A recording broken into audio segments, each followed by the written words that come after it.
नमस्कार। हिंदी साहित्य स्नातक प्रथम वर्ष की गद्य कक्षा में आप सभी का स्वागत है।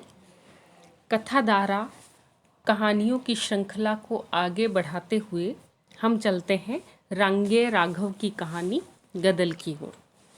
गदल को पढ़ने से पूर्व हम थोड़ा सा रांगे राघव का परिचय जान लेते हैं। इनका जन्म 17 जनवरी 1923 को आगरा में हुआ। इनका मूल नाम TNV आचार्य तिरुमल्लई नंबकाम वीर राघव आचार्य था।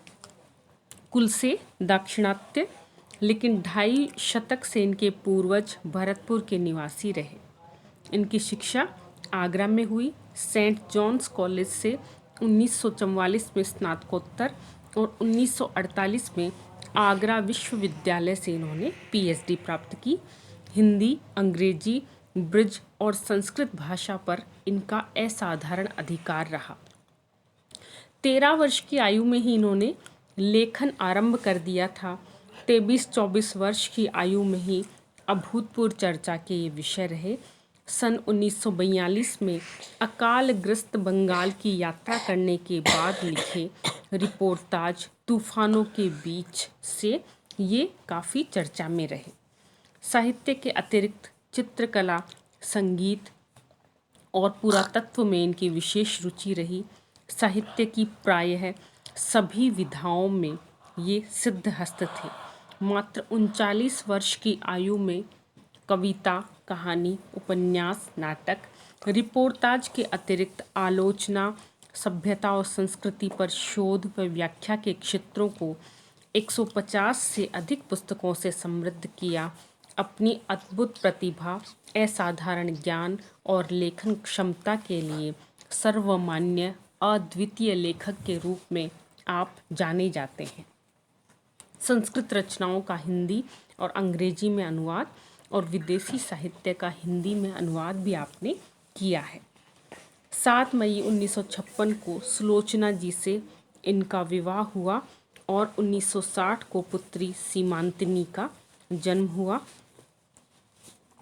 इनके जो पुरस्कार हैं उनकी श्रृंखला इस प्रकार है।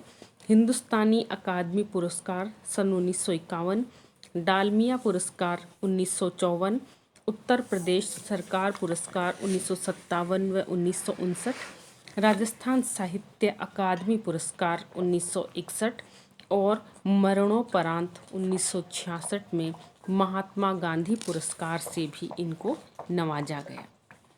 विभिन्न कृतियाँ अन्य भारतीय और विदेशी भाषाओं में अनुदित और प्रशंसित रही है। गदल कहानी का सार संक्षेप इस प्रकार से है। गदल रांगेय राघव की ही नहीं, हिंदी की श्रेष्ठतम कहानियों में गिनी जाती है। इसका कारण है गदल का आत्मसम्मानी चरित्र और कहानी में उसके चरित्र की गरिमा के साथ आंचलिकता का निर्वाह। यह कहानी ब्रज अंचल के ग्रामीण जीवन की निम्न जाति की गदल की भावनाओं को रेखांकित करती है। गदल का पति मर जाता है, गदल के बच्चे बड़े बड़े हैं, पर गदल चाहती है कि उसका अविवाहित देवर डोडी उसे अपनी पत्नी बना ले। उसकी जाति में यह सामान्य बात है। डोडी मन से तो गदल को चाहता है, पर समाज में बदनामी के डर से ऐसा नहीं कर पाता। गदल एक अन्य व्यक्ति के घर बैठ जाती है। गांव में उसकी बदनामी होती है, उसके लड़के उससे नाराज़ होते हैं और यह बात डोडी को भी अच्छी नहीं लगती। गदल किसी की परवाह नहीं करती और अंत में डोडी यह स्वीकार करता है कि जग हंसाई के कारण वह गदल को अपनाने में संकोच करता रहा। डोडी की मृत्यु के बाद गदल कानून के खिलाफ जाकर मृत्यु भोज में पूरे गांव को निमंत्रित करती है। पुलिस मृत्यु भोज को रोकने आती है तो वह मृत्यु भोज पूरा होने तक पुलिस को रोकती है और पुलिस की गोली उसे लगती है, पर वह मृत्यु भोज पूरा कर जाती है। इस तरह कहानी गदल और डोडी के अव्यक्त किंतु पवित्र प्रेम को व्यक्त करती है और गदल के शक्तिशाली व्यक्तित्व को रेखांकित करती है। तो आइए अब हम पढ़ते हैं रांगे राघव की कहानी गदल को। बाहर शोरगुल मचा। डोडी ने पुकारा, कौन है? कोई उत्तर नहीं मिला। आवाज आई, हत्यारिन, तुझे कत्ल कर दूंगा। स्त्री का स्वर आया, करके तो देख, तेरे कुनबे को डायन बन के न खा गई निपुते। डोडी बैठा न रह सका, बाहर आया। क्या करता है, क्या करता है निहाल? डोडी बढ़कर चिल्लाया, आखिर तेरी मैया है। ये जो संवाद ऊपर चल रहा है वो चल रहा है गदल और उसके बेटे निहाल के बीच। दोनों एक दूसरे को यहाँ फटकार रहे हैं। मैया है कहकर निहाल हट गया। और तू हाथ उठा के तो देख, स्त्री ने फुफकारा। कड़ी खाए तेरी सीख पर बिल्लियाँ चलवा दूँ। समझ रखियो, मत जान रखियो, हाँ तेरी आस रतू नहीं हूँ। यहाँ गदल अपने पुत्र निहाल को कह रही है कि मैं तेरी आश्रित नहीं हूँ। यदि मुझे कुछ कहा तो। भाभी, डोडी ने कहा, क्या बकती है, होश में आ। वह आगे बढ़ा। उसने मुड़कर कहा, जाओ सब, तुम लोग सब जाओ। निहाल हट गया। उसके साथ ही सब लोग इधर उधर हो गए। डोडी निस्तब्ध छप्पर के नीचे लगा बरेंडा पकड़े खड़ा रहा। स्त्री वहीं बिफरी हुई सी बैठी रही। उसकी आंखों में आग सी जल रही थी। उसने कहा, मैं जानती हूँ निहाल में इतनी हिम्मत नहीं। यह सब तैने किया है देवर, यानी मेरे बच्चे को जो भड़काने का काम है। डोडी को वो उपालंब देती हुई कह रही कि ये सब तुमने किया है। हाँ गदल, डोडी ने धीरे से कहा, मैंने ही किया है। गदल सिमट गई। क्या कहा, क्यों, तुझे क्या जरूरत थी? डोडी कह नहीं सका। वह ऊपर से नीचे तक छनछना उठा। 50 साल का वह लंबा खारी गुजर, जिसकी मूछें खिचड़ी हो चुकी थी, अर्थात मूछ कुछ सफ़ेद और कुछ काली अब बची है, छप्पर तक पहुंचा हुआ सा लगता था। अर्थात उसकी जो लंबाई थी वह खूब थी। उसके कंधे की चौड़ी हड्डियों पर अब दिए का हल्का प्रकाश पड़ रहा था।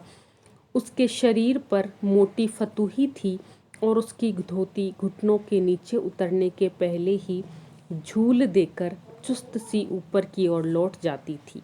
उसका हाथ कर्रा था और वह इस समय निस्तब्ध खड़ा रहा। स्त्री उठी। वह लगभग 45 वर्षीय थी और उसका रंग गोरा होने पर भी आयु के धुंधलके में अब मैला सा दिखने लगा था। अर्थात गदल पर उसकी जो उम्र का प्रभाव है वो स्पष्ट दिखाई देता था। उसको देखकर लगता था कि वह फुर्तीली थी। जीवन भर कठोर मेहनत करने से उसकी गठन के ढीले पड़ने पर भी उसकी फुर्ती अभी तक मौजूद थी। तुझे शर्म नहीं आती गदल? डोडी ने पूछा। क्यों शर्म आएगी? गदल ने पूछा। डोडी क्षण भर सकते में पड़ गया। भीतर के चौबारे से आवाज आई, शर्म क्यों आएगी इसे? शर्म तो उसे आए जिसकी आंखों में हया बची हो। गदल का जो पुत्र है निहाल, वो कह रहा है कि इसको शर्म क्यों आएगी। यदि शर्म आती तो ये किसी दूसरे के आंगन में जाकर नहीं बैठती, अर्थात किसी और से ये विवाह नहीं करती। इस अंचल में निम्न जाति के लोगों में ये आम बात थी कि कोई स्त्री अपनी मर्जी से जब उसका पति खत्म हो जाए तो नाता करके किसी दूसरे पुरुष के यहाँ जा सकती है, लेकिन इसके बड़े बड़े बच्चों को ये बात अच्छी नहीं लग रही। निहाल, डोडी चिल्लाया, तू चुप रह। फिर आवाज़ बंद हो गई। गदल ने कहा, मुझे क्यों बुलाया तूने? डोडी ने इस बात का उत्तर नहीं दिया। पूछा, रोटी खाई है? नहीं, गदल ने कहा। खाती भी कब, कमबख्त रास्ते में जो मिले। खेत होकर लौट रही थी। रास्ते में अरने कंडे बीन कर संझा के लिए ले जा रही थी, लेकिन पुत्र मिल गए और फिर मैं सीधी इधर आ गई। डोडी ने पुकारा, निहाल, बहू से कह अपनी सास को रोटी दे जाए। भीतर से किसी स्त्री की ढीठ आवाज़ सुनाई दी, अरे अब लोहारों की बैयर आई है, उन्हें क्यों गरीब खारियों की रोटी भाएगी। अर्थात वो अपनी सास को ताना दे रही है कि हम तो गरीब खारी हैं और ये लोहार के यहाँ जाकर बैठी है तो उसकी रोटी हमें, हमारी रोटी उसको क्यों भाएगी। कुछ स्त्रियों ने ठहाका लगाया। निहाल चिल्लाया, सुन ले परमेश्वरी, जग हंसाई हो रही है। खारियों की तो तूने नाक कटाकर छोड़ी, अर्थात तुमने हमारी जाति की नाक कटा दी। गुन्ना मरा तो 55 बरस का था। गुन्ना गदल का पति। गदल विधवा हो गई। गदल का बड़ा बेटा निहाल 30 वर्ष के पास पहुंच रहा था। उसकी बहू दुल्लो का बड़ा बेटा 7 वर्ष का, दूसरा 4 और तीसरी छोरी थी जो उसकी गोद में थी। निहाल से छोटी तरा ऊपर की 2 बहनें थी, चंपा और चमेली। इस कहानी को हम निरंतर रखेंगे। आज के वीडियो में इतना ही। धन्यवाद।